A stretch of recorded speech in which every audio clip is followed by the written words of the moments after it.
ආදරයෙන් පිළිගන්න අපේ viral video BSS YouTube channel එකේ අලුත්ම වීඩියෝ බලන්න ආපු ඔයගොල්ලන්ව. ඉතින් අපි 20 වෙනිදා හවස බම්බලපිටියෙන් අපි ශ්‍රීපාදයේ කරුණා කර ගැනීම සඳහා ප්‍රථමයෙන් නළතනී මාර්ගයට පිවිසීමට අපි මෙන්න මේ වෑන් එකෙන් අපි පැමිණියා. ඉතින් රාත්‍රී 10 මාර පමණ වුණා ඒ වෙන විටත් ඉන්පසු අපි කට්ටිය දැස්ති වෙලා සුමන සමන දේවාලයෙන් අපි ආශිර්වාදය ලැබගෙන ඉදිරියට කරුණා කර ගැනීම සඳහා අපි සූදානම් වුණා. ඒ වෙන විටත් ශ්‍රීපාදයේ කරුණා කර ගැනීම සඳහා විශාල ප්‍රතිවිරු මිනිසක් එම ස්ථානයට පැමිණලා හිටියා. ඉතින් අපිට දැනගන්න ලැබුණා ලක්ෂ 3ක් 4ක් වෙන ප්‍රමාණයක් එදින ශ්‍රීපාද කරුණා කිරීම ගැනීම සඳහා පැමිණ ඇති බව ශ්‍රීපාද නාම්පුර අසලට පැමිණෙද්දී අපි රාත්‍රී 11 මාර පමණ වුණා. මින් අපේ නඩේ ඉතින් සුමන සමන් දේවී පිහිටෙන් ශ්‍රීපාද කරුණා කරගෙන තමයි අපි මේ ලැහැස්ති වෙලා ඉන්නේ. ඊට පස්සේ මේ සිව ඒශ්වර දේවාලයනොත් අපි ආශිර්වාද ලබාගෙන ඉදිරියට පැමිණුවත් එක්කම තියෙන කල්ප වෘක්ෂ මහ විහාරය.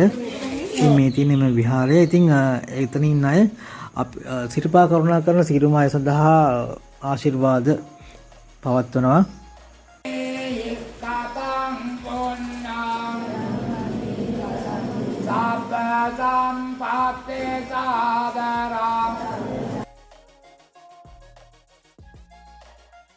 ශ්‍රීපාද ස්ථානයේ කරුණා කර ගැනීම සඳහා අපේ නඩේ කිමින් ඉදිරියට පැමිණියා. මේ ඔබට පෙනෙන්නේ මකර තොරණ අසල තිබෙන බෞද්ධ විහාරය. ඉන්පසු මකර තොරණ පසු කරමින් ඉදිරියට පැමිණියා. මෙන් පෙනෙන රතුපාලම අසල තිබෙන සමන් දේව ප්‍රතිමාව. ඉතින් අපි මෙතනොත් අපගේ ආශිර්වාදය ලැබගෙන අපි ඉදිරියට පැමිණියා. ඉතින් එම ප්‍රතිමාව පහු කරගෙන විට අපිට පෙනෙනවා අපගේ උතුම් වූ ශ්‍රීපාද ස්ථානයේ ඈතින්. ඉතින් අපි ඉදී කෙමින් ගමන් කරා.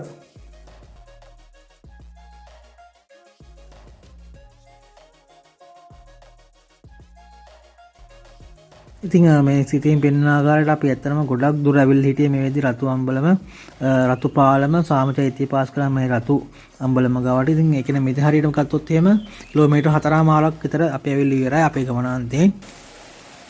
ඉතින් මෙතන සීත ගගුලෙන් අපේ කට්ටිය මූණ අතපය සෝදාගෙන ඉදිරියට කරුණා කරන්න තමයි මේ ලෑස්ති වෙන්නේ.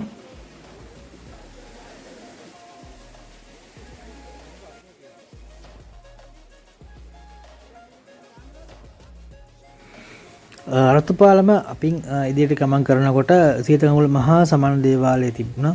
ඉතින් අපි එතනොත් අපි ආශිර්වාද ලබාගෙන අපි ඉදිරියට පැමුණා. අපි ඊට පස්සේ ටිකක් පොඩි විවේකයක් ලබා ගත්තා අපි කට්ටිය.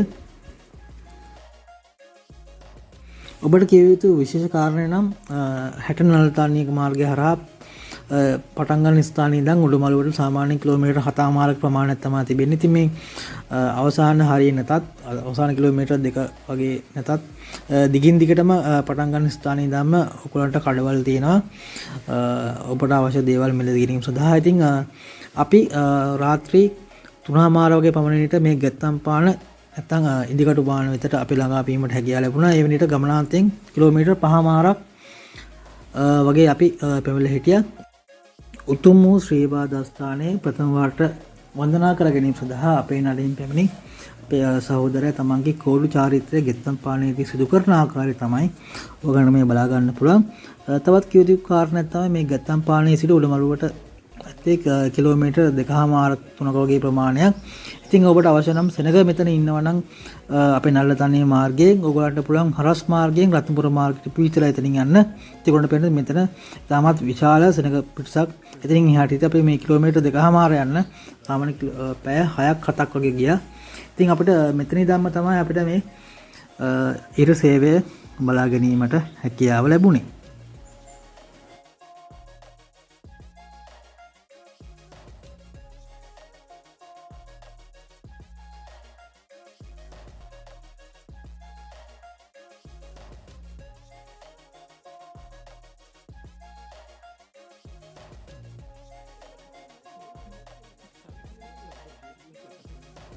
ඉතින් මේ සෙනග ඉතාමත් ගොඩක්ම වැඩි වෙලාවක්. ඉතින් මේ කිලෝමීටර් 2මාර අපිට ගමන් කරන්න පැය 6ක් 7ක් ගියා. ඒකට ප්‍රධානම කාරණාවක් වුණා මේ තදබලය. ඒකට ප්‍රධාන හේතුවක් තමයි ඉහිර කරුණා කරන්න පෝලිම් දෙකක් තිබෙනවා නම් කරුණා කරපු බැතිමතුන් ආය ආපස්සෙීමට එක පෝලිමක් පල්ලෙහාට දිනනවා නම් ඒ පල්ලෙහාට එන දින පෝලිමෙත් අපේ ඉහළ කරුණා කරන කට්ටිය කොච්චර කිව්වත් වම් අත පැත්තෙන් කෙල්ල ඉස්සරහට ගිහලා ඒ එන කට්ටියටත් පල්ලෙහාට එන්න බැරි වෙන හිර වෙනවා. ඒකට ප්‍රධානම හේතුවක් තමයි මෙතන මේ තදබදය ඇති වෙන්නේ. ඉතින් කොච්චර කිව්වත් අපේ මිනිස්සු ගණන් ගන්න අහන්නේ නැහැ. ඉතින් ඒකට ඉතින් මම ආදරෙන් ඉල්ලා සිටිනවා අපේ ආදරණීය මෙතිමුතුන්ගෙන් කරුණා කරනවා නම් ඒකත් සිහි තපාගෙන යන්න කියලා. අපි මේදි 4109 වැනි පියවරට පෙරලා තිබ්බා. දවල් 10 මාර වෙද්දි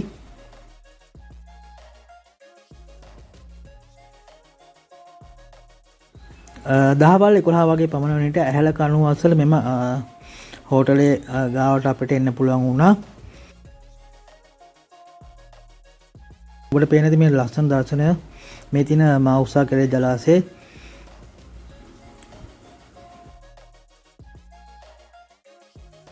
උඩමළුව ආසන්නයට පැමිණීමට අපි දවල් 1 වගේ පමණ වුණා.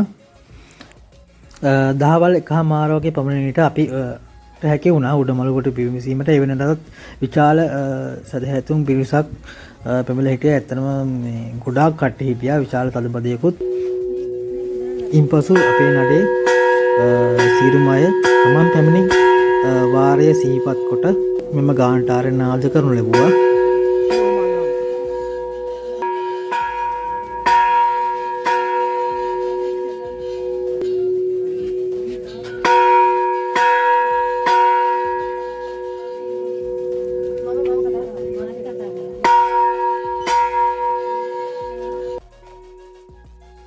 තෙල් පාන් හඳුන්කෝරු පූජා කරමින් අපගේ ආගමික වඩාවත්වල අපගේ නඩේ සිදු කරනු ලැබුවා. ඊට පස්සේ දවල් 2:00 වන උඩමළුවේ සිට පල්ලෙහාට එන්න අපි සූදානම් වුණා.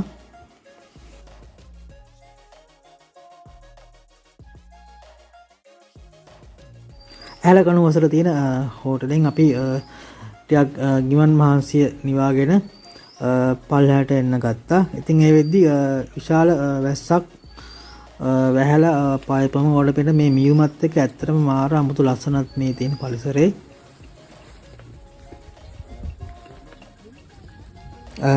ජපාන් සාමචෛත්‍යය ගාවටදී එතන තිබුණා මහා බද්දංශයක්. ඉතින් අපි ඒකට සහභාගී වුණා. ඉතින් කොට පෙර මේ සාමචෛත්‍යය මේ තියෙන මේ මීදුමත් එක්ක ඇත්තටම මාරම ලස්සනයි. ඉතින් මෙතනදී හවස 7:00 විතර ඇති. කරුණාකරලා පල්ලෙහාට පැමිණි මැතිමුතුන්ගේ පාද නොමිලේ පිරිමැදීමක් සිදු කරන ලැබෙන මේ IDX සහන. ඉතින් ඒකත් ලොකු පිනක් ඒගොල්ලන්ට. ඊට පස්සේ අපි රාත්‍රී 8:00 9 වගේ පමණ විට එතනින් පිටත් වුණා අපේ නිවස් බලා පැමිණෙන්න. ඉතින් මේ වගේ වීඩියෝ බලන්න අනිවාර්යයෙන්ම අපේ ඔයල් වීඩියෝ BSS YouTube channel එක subscribe කරන්න. අනිවාර්යයෙන්ම වීඩියෝ එක share කරන්න, like කරන්න, ඔබගේ වටිනා අදහසක් යොමු කරන්න අමතක කරන්න එපා. එහෙනම් ජයෙන් ජය මේවා ඔයගොල්ලන් සියලු දෙනාටම.